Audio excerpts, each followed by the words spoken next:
Gracias, Pastor Wilmore. Bendiciones para todos. Gracias por esta maravillosa oportunidad que nos brinda y poder comunicarnos aquí con todo su distrito y saludar a todos allí.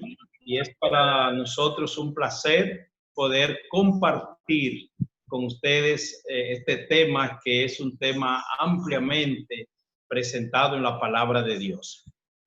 Antes de pasar allí, como siempre, y como siempre debe ser, al estudiar la palabra de Dios y ver lo que la palabra nos dice acerca de cualquier tema, siempre es necesario ponernos en sus manos, porque Él es el autor de todos los temas de la Biblia. Y como autor, invitarles a Él para que nos ayude, para que nos dé entendimiento, nos ayude a comprender. Entonces, siempre es oportuno. Por tal razón, les invito a que podamos inclinar el rostro y oremos sobre esta parte. Oramos. Te damos muchas gracias, oh Dios, porque nos da la bendición de poder abrir tu palabra, nos da la bendición de poder exponerla, y solamente queremos decirte en este momento, Dios, que queremos que tú nos uses como instrumento para hablar tu palabra, que todo lo que digamos aquí sea dirigido por el Santo Espíritu y que pueda ser una bendición para todos los hermanos y todas las personas que se conectan a esta plataforma, y que podamos tener crecimiento y que tú nos des sabiduría para cualquier situación que no entendamos, cualquier pregunta, la podamos contestar al junto de tu palabra. En el nombre de Jesús pedimos estos favores. Amén. Amén.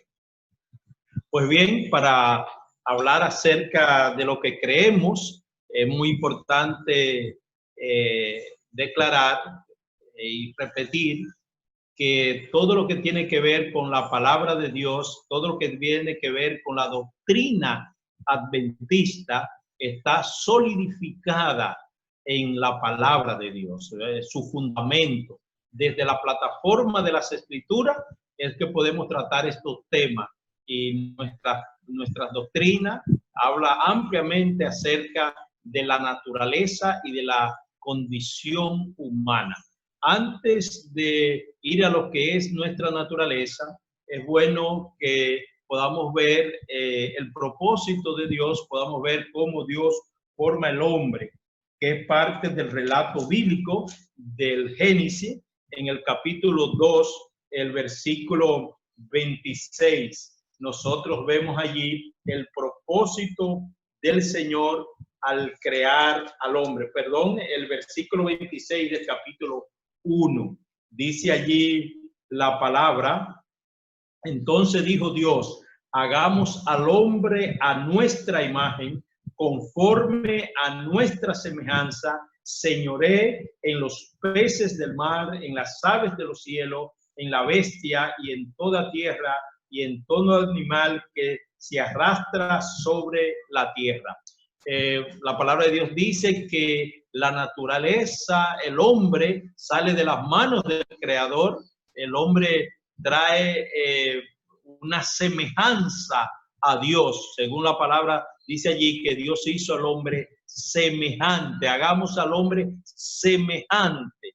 Y entonces presenta allí los propósitos por el cual Dios hizo al hombre. Y aunque el Señor hizo al hombre a su semejanza, el salmista dice, lo hiciste, lo formaste, poco menor que los ángeles. El hombre recibió una naturaleza que podríamos decir dependiente, una naturaleza que a medida que estuviera conectada a la vida, a medida que estuviera siguiendo el plan de Dios, era una naturaleza para que viviera para siempre en todo lo que tiene que ver la plenitud de la vida en el Señor. Pero el hombre tenía y fue creado podríamos decir, con cierta vulnerabilidad. Esa vulnerabilidad del hombre iba a existir si el hombre se desconectaba de la vida, porque el ser humano no era un ser humano que pudiera sobrevivir por sí mismo. Era un ser humano que el ser humano fue creado dependiente de Dios, que es la mano creadora. Si el hombre se desconecta de Dios, entonces la palabra de Dios dice en el capítulo 2 del libro de Génesis, el verso 16, que el Señor le advirtió al hombre allí cuáles serían las consecuencias. El capítulo 3 del libro de Génesis nos dice que justamente lo que Dios advirtió al hombre, eso fue lo que el hombre hizo. Y entonces cuando el hombre desobedece a Dios, entra en lo que teológicamente se llama, entró en una naturaleza caída. Aunque el hombre fue hecho perfectamente un ser maravilloso, un ser extraordinario, el versículo 31 del capítulo 1 del libro de Génesis dice que cuando Dios vio todo lo que había creado, era bueno en gran manera, inclusive al hombre, porque en ese mismo contexto es que el versículo 31 dice que todo lo que Dios había hecho era bueno en gran manera, estaba incluido el hombre. Sin embargo, a partir del capítulo 3, nosotros vemos un giro en la vida del hombre, en la naturaleza del hombre, y el hombre empieza entonces a sentir la naturaleza caída. La advertencia de Dios en el versículo 16, si desobedecen, si comen, van a recibir como consecuencia la muerte. El hombre entonces, al comer, recibió como castigo, como consecuencia de haberse desconectado de la vida, la sentencia de muerte que pesaba sobre él. Y a partir de ahí, entonces, hoy podemos decir que el hombre tiene una naturaleza caída. Me gusta, y muchos de ustedes van a disfrutar mucho más del tema, los que están recibiendo este programa maravilloso que el hermano Ricardo Casado ha preparado y que todo el norte está involucrado. Él presenta esto de una forma magistral y lo presenta con texto bíblico y lo ilustra muy bien. Él dice allí que Dios creó al hombre, y al hombre le puso Adán. Adán es el nombre usado para toda la humanidad. Adán no es solamente un nombre propio, sino que el nombre Adán encierra la humanidad. Y entonces esa humanidad que Dios colocó en Adán, al Señor agacharse para soplar aliento de vida en Adán, esa humanidad cayó y entonces se contaminó con el pecado. Y Adán se convirtió entonces en una fuente contaminada. Adán era, como lo presenta el hermano Ricardo, Adán era la fuente de vida porque Dios se incorporó y se agacha y sopla aliento de vida, compartió esa vida, le dio vida al hombre. Al hombre caer en el pecado, entonces esa fuente de vida que era Adán se contamina por el pecado. Y a partir de ahí, todo lo que sale de Adán, sale contaminado. Usted y yo entonces, al nacer de una fuente contaminada, heredamos una contaminación, heredamos el pecado. Y entonces, propiamente dicho, el hombre no es pecador porque peca. Y esa frase me gusta mucho y él lo demuestra allí. Nosotros no somos pecadores porque pecamos. Nosotros somos pecadores porque nacimos pecadores. Y el salmista David en el Salmo 51, verso 5, dice que en pecado he sido formado y en pecado me concibió mi madre. Nosotros, el ser humano, desde que nace, tiene una situación caída, una situación de pecado, una naturaleza pecaminosa. Tiene el ser humano una naturaleza pecaminosa. porque venimos ahora ya de una fuente que está contaminada. La palabra lo confirma cuando en el libro de Génesis, el capítulo 6, el verso 5, si vamos allí al libro de Génesis, el capítulo 6, el verso 5, mira lo que dice el Señor, hablando con Noé. El Señor les dice en el versículo 5, y vio Jehová que la maldad de los hombres era mucha en la tierra, y que todo designio de los pensamientos del corazón de ellos era continuamente hacer el mal. Es una declaración del Señor que muestra cuál es nuestra condición realmente. ¿Cuál es nuestra condición, hermanos queridos?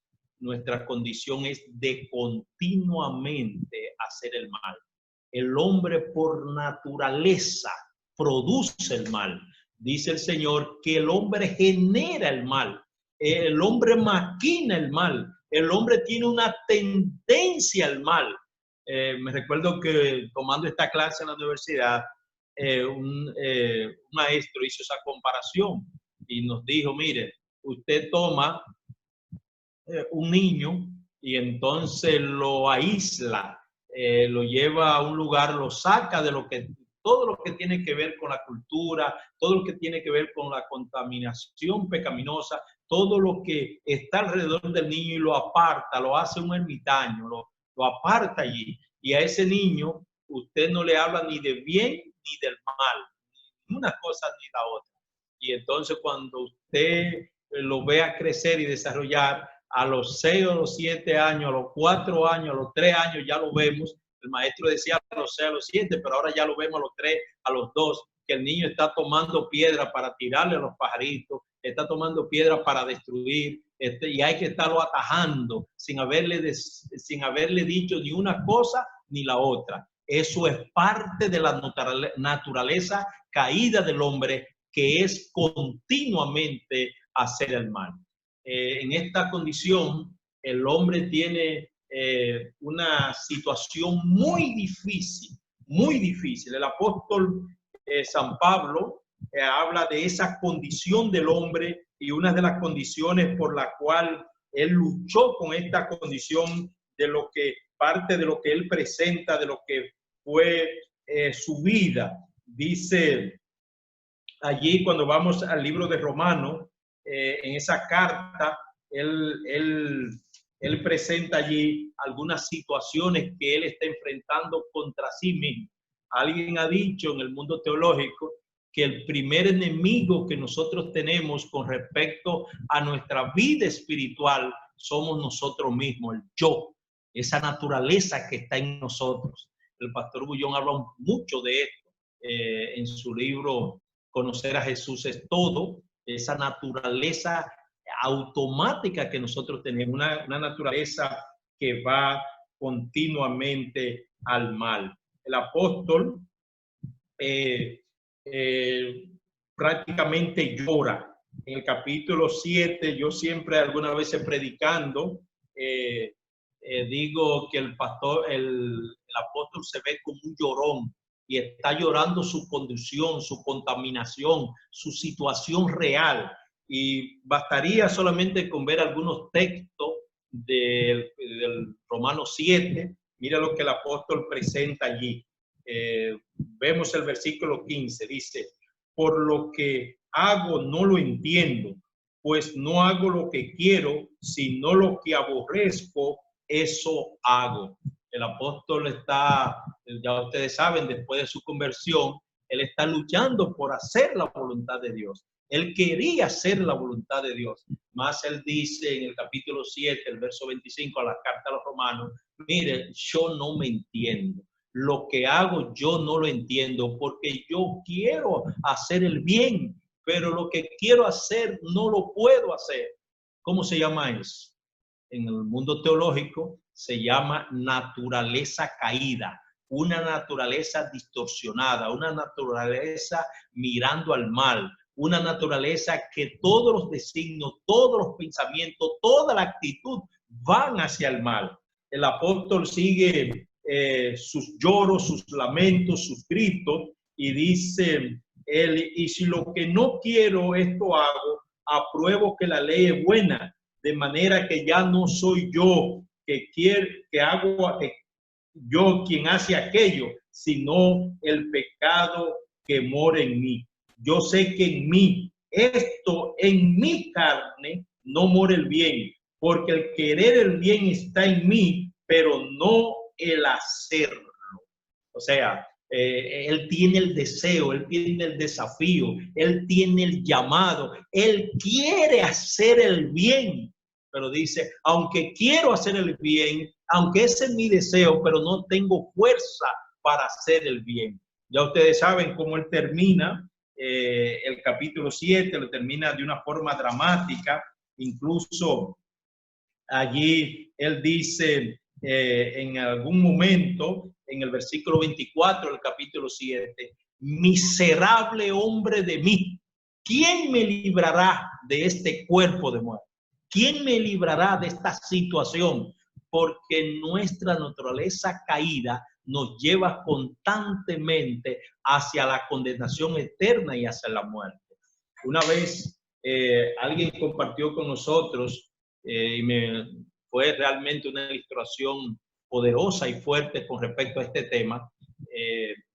Él hablaba acerca de a qué se refería el apóstol cuando dijo, miserable de mí, ¿quién me librará de este cuerpo de muerte?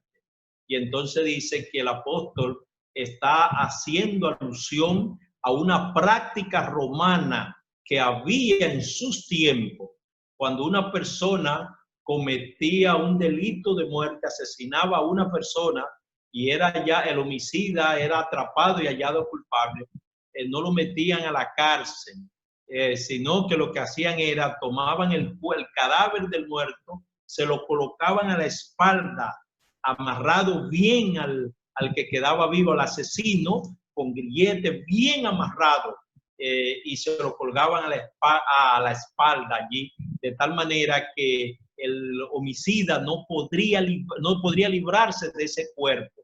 Y a medida que ese cuerpo se iba descomponiendo, a medida que iba, ya ustedes saben, allí también el cuerpo vivo iba adquiriendo todos esos microorganismos, todas esas cosas, y terminaba pudriéndose junto con el cuerpo que estaba encima. Y si alguien no se compadecía, y nadie lo hacía porque lo tiraban al desierto, si alguien no se compadecía, él necesitaba a alguien que lo librara, pero no se podía, él por sí mismo no se libraría nunca de ese cuerpo de muerte. Por tal razón, el apóstol, teniendo esa figura en su mente que dice, ¿quién me librará de ese cuerpo de muerte, de ese peso que está en mí?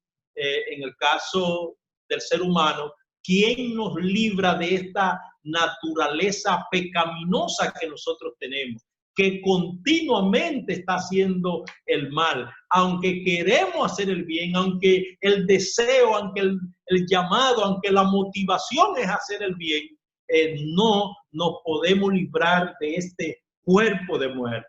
De una forma magistral, él sigue presentando cuál es la condición caída del hombre, y me permiten leer, yo quisiera que ustedes vean en la misma carta a los Romanos, el capítulo 8, el versículo, podríamos ver los versículos 7 y 8 allí. Él dice en su carta a los Romanos, capítulo 8, versículos 7 y 8, por cuanto los designios de la carne son enemistad contra Dios, porque no se sujetan a la ley de Dios, ni tampoco pueden.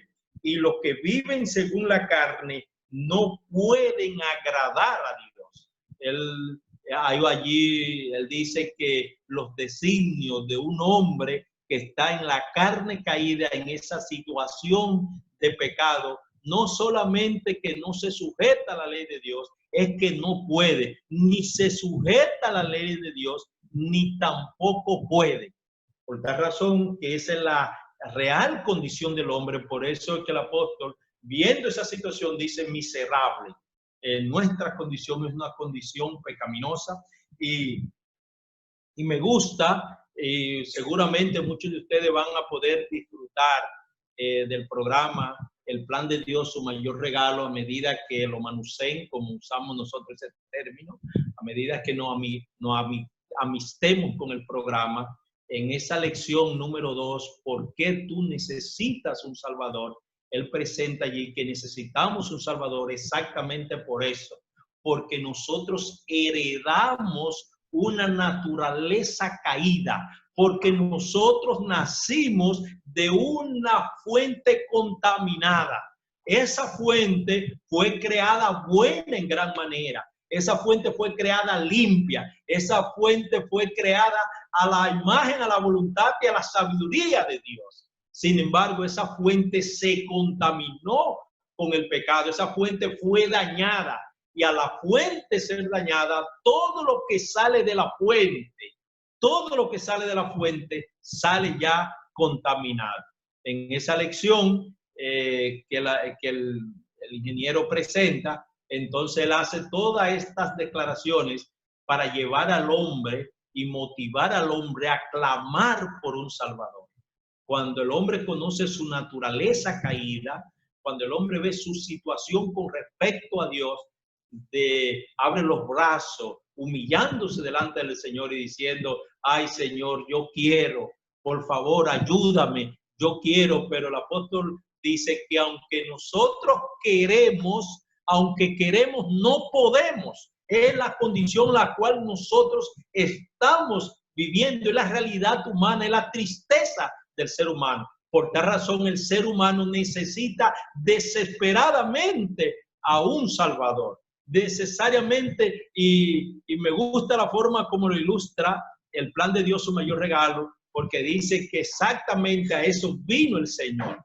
Y entonces él va a presentar ahí que si es cierto que todos pecamos, porque todos nacimos, Romanos 6:23, Romanos 6:21, Romanos 3:21, todo esto, si él reconoce esa condición pecaminosa del hombre, pero lo lindo, lo bonito es que también él presenta allí el regalo de Dios. Aunque el hombre tiene una condición de pecado, aunque el hombre tiene una condición caída, también tiene una situación de bendición en Cristo, porque en Cristo nosotros hemos sido rescatados de nuestra manera de vivir.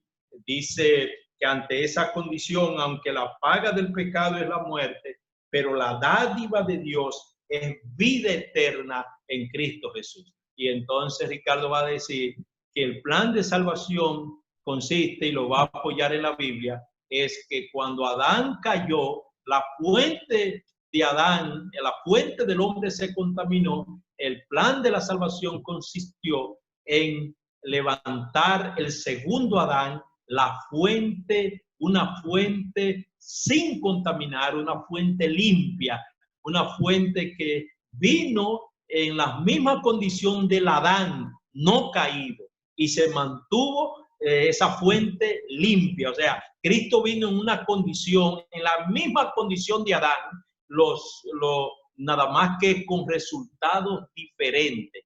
Adán fue creado con una naturaleza no con tendencia al pecado.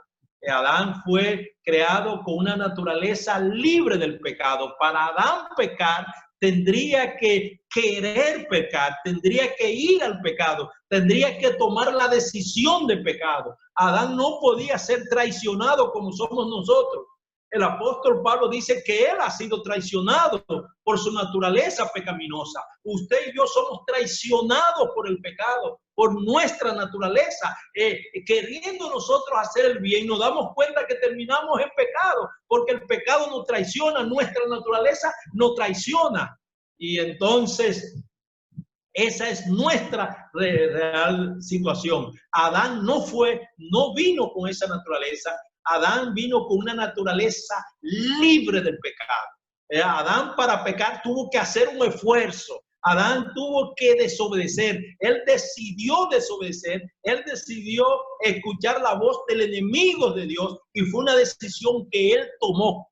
Y entonces recibió y nos traspasó a todos nosotros esa naturaleza caída ya en Adán, y nosotros nacemos todos en pecado. Ahora no tenemos que crucificar a Adán, ahora no tenemos que empezar a lamentarnos, porque si es cierto que en Adán todos caímos, en el segundo Adán todos podemos ser liberados. Y me gusta la forma como lo presenta el plan de Dios, su mayor regalo. Necesitamos ser sacados de Adán y colocados en Cristo. Necesitamos salir de Adán, de la fuente contaminada, y colocarnos en la fuente limpia, en la fuente que no ha sido contaminada, y esa fuente es Cristo Jesús. Evidentemente que para que esto suceda, se habla de un milagro, el milagro del nuevo nacimiento. Otros hablan y usan el término así, en vez de usar el término nacimiento, usan el término quirúrgico. Se necesita una operación, se necesita un trasplante, necesitamos ser sacados de ese esqueleto humano que nos ha convertido en pecado, en pecadores, y ser colocados en la fuente viva que es Cristo Jesús. Y entonces, a partir de ahí, en esa fuente, nosotros vamos siendo transformados de gloria en gloria, hasta que finalmente, cuando se manifieste lo que hemos de ser, como dice el apóstol Pablo, y seamos esto mortal sea revestido de inmortalidad. Así como en Adán nosotros recibimos la naturaleza caída, en Cristo nosotros vamos a recibir una naturaleza glorificada, libre del pecado, liberado, lo que se llama el triunfo en Cristo Jesús. El pastor me dijo que tenía solamente, que era una exposición, que así era el programa, de 15 minutos. Yo creo que ahí está esta parte bíblica, nuestra condición, nuestra naturaleza humana. Y entonces la otra parte del programa tiene que ver con preguntas, con socializar el tema y aporte que pudiéramos dar a ese mismo tema. Lo más bonito, lo más lindo es, primero, la declaración bíblica. Tenemos una condición, y es una condición de pecado, una condición que nacemos en pecado. El apóstol dice que aunque queremos hacer la ley de Dios, no podemos. Y ojo con esto, mi querido. Nosotros que le decimos a la gente, mire que usted tiene que hacer esto, usted tiene que hacer aquello. Yo ahora, cuando estoy dando ese estudio bíblico, digo, wow, yo me miro a mí mismo en el pasado y digo lo abusador que yo fui. Yo le digo a la gente que haga lo que ellos ni quieren ni pueden, bíblicamente. Ni quieren ni pueden. Con la naturaleza caída de pecado, el hombre ni quiere ni puede. Aunque quiera, no puede. Y entonces no estamos bien. Yo les decía, es como cuando tú coges un niño de 2 años y le pones una mesa encima para que te la lleve a algún lugar. Si alguien te ve haciendo eso, seguramente te va a llamar abusador, seguramente te va a decir que tú debes ir preso. Si alguien te ve haciendo eso, ya ustedes saben cómo lo van a catalogar. Algunas veces cuando nosotros invitamos al pecador a venir, cuando le decimos al pecador, esto, aquello, algunas veces le estamos diciendo al pecador que haga cosas que nosotros tenemos 30, 40 años en la iglesia y no lo hemos podido nosotros lograr. Y le decimos a ellos, haga esto, haga aquello, haga lo otro. Tiene una naturaleza que no le permite, aunque quiera, no puede hacerlo. Por esa razón, la importancia de en el evangelio señalar a Cristo, la importancia de señalar la fuente no contaminada, la necesidad de ir a esa fuente, y esa fuente produzca en nosotros tanto el querer como el hacer, como lo presenta el apóstol en su carta a los Filipenses, el capítulo 2, el verso 13. Él da tanto el querer como el hacer por su santa y divina voluntad. Es Cristo en nosotros la esperanza de gloria. Bendiciones para todos, me quedo conectado. Cualquier pregunta, cualquier cosa, cooperar con el grupo y sobre este tema. Bendiciones, pastor.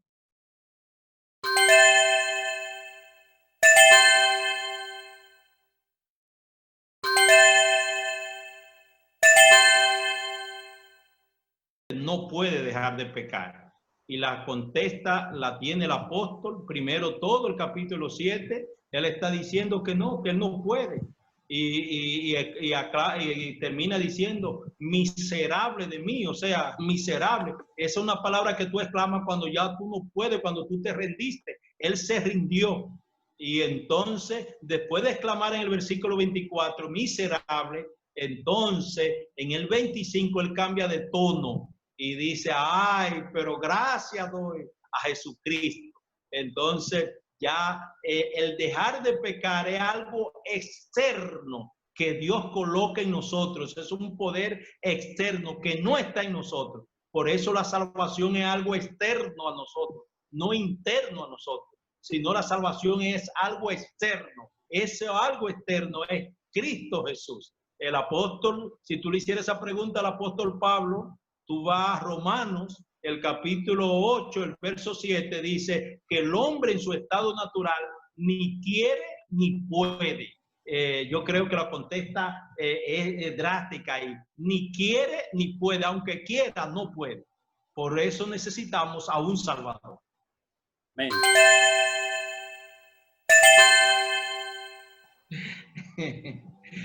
Porque dejar de pecar no es un acto. Es que nosotros vemos el dejar de pecar como un acto. El dejar de pecar solamente es posible en Cristo Jesús. Por eso el apóstol Juan en su primera carta dice que el que está en Cristo ya no peca, porque ya tú estás en Cristo. Mientras tú estás en pecado, mientras tú estás continuamente revolcándote en el pecado, eso muestra que la operación no se ha dado en ti. Se necesita una operación. Esa operación tiene que ver con el nuevo nacimiento, el nuevo cambio. Y esa forma en que el Señor te coloca, y me gusta como en muchos de los escritos del apóstol, a todo lo largo y ancho de la carta, de toda la carta de los apóstoles, el apóstol dice ser hallado en Cristo, ser perdonado en Cristo. Y todo él usa la preposición ¿en quién? En Cristo. Dejar de pecar solamente se puede lograr en Cristo. Es la única forma. Por una persona que entiende que si el Señor lo perdona siempre, siempre, no tiene necesidad de dejar de pecar, eso indica que no le ha amanecido. Eso indica que no ha recibido el nuevo nacimiento, porque todo lo que está en Cristo, dice el apóstol, ya no peca, no peca. Y aunque teológicamente es fuerte esa declaración, pero eso es una declaración para mostrarnos a nosotros la necesidad de estar en Cristo. Si hoy todavía estamos luchando con el pecado, si el pecado nos domina, si el pecado nos arigonea, si el pecado nos lleva cautivo todavía, es para caer de rodillas y decir, Señor, ¿qué pasa? ¿Qué pasa? Yo necesito ser liberado. La Biblia me dice cómo es la única forma que yo voy a ser liberado. Es que tú me coloques, me saques de Adán y me coloques en Cristo. Una vez Cristo toma posesión de mi vida, de mi mente, de mi ser, ya cada día, cada avance es a despegarte más de este mundo de pecado y acercarte más a Cristo. Y ya eso no son preguntas tontas. O sea, es más, yo voy a usar un término, ustedes me excusan, pero es una pregunta que la persona que dice eso manifiesta su deseo o no entiende qué es lo que sucede cuando somos colocados en Cristo. No solo tú no tienes deseo de pecar, tú aborreces el pecado. Si alguien te dice peca, el pecado para ti es algo malo. Yo le digo a mucha gente, yo quisiera dominar el pecado como yo domino, por ejemplo, comer carnes inmundas, como yo domino el alcohol, por ejemplo. No importa el calor que esté haciendo, y usted me brinda una cervecita bien fría, de esa cervecita que dice el anuncio burbujeando de fría, y usted me la presenta y yo tengo el calor más grande, y me presenta pipí, las dos cosas para mí es lo mismo. Es lo mismo, porque esa cervecita no está en mi mente. Eso es, yo estoy noqueado para tomar esa cervecita, como estoy noqueado para tomar el pipí de cualquiera, de mi niño, de mí mismo o de un animal. O sea, yo estoy bloqueado, porque esos son victorias que el Señor nos da sobre ciertos apuntes. Finalmente, Dios quiere que podamos tener victoria absoluta, que yo pueda decir sobre toda tentación que me pasa igual con lo que me pasa con el alcohol y sobre otras tentaciones, es un dominio total, y tú no estás ahí, y entonces tú no dices, yo tengo libertad para pecar porque Dios siempre me perdona. No, ya tú estás en Cristo y ya eso es un tema que ya no te viene ni siquiera a la mente. El pecar no es parte de tu vida.